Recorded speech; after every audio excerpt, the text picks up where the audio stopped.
Hi అండి. Welcome back to Rakshita tailoring. నేను ఈరోజైతే బ్లౌజు నెక్ పెద్దదైనట్లయితే దాన్ని ఎలా తగ్గించుకోవచ్చు అనేది ఈ బ్లౌజ్‌లో నేను చూపించబోతున్నానండి. బ్యాక్ నెక్ యొక్క ఆహ్, బ్రాడ్‌నెస్ ఎక్కువైతే గనక మనం దాన్ని కొంచెం తగ్గించుకోవచ్చు ఈ విధంగా. నేను నేనెలా తగ్గించానంటే బ్యాక్ సైడు ఒక మోడల్ బ్లౌజ్‌లాగా దీన్ని ఆహ్, ఆల్టరేషన్ చేశానండి. మనకి నెక్ తగ్గించుకోవడానికి ఇది ఒక 1 ఇంచ్ అయితే తగ్గించమన్నారు.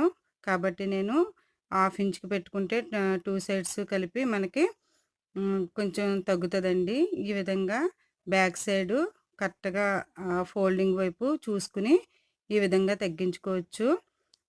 నెక్ అప్పుడు మనకి కరెక్ట్‌గా సరిపోతుందండి. మోడల్ బ్లౌజ్‌లాగా కూడా ఉంటుంది. ఈ వీడియో గనుక మీకు నచ్చినట్లయితే లైక్ చేయండి, షేర్ చేయండి, సబ్స్క్రైబ్ చేయండి ప్లీజ్.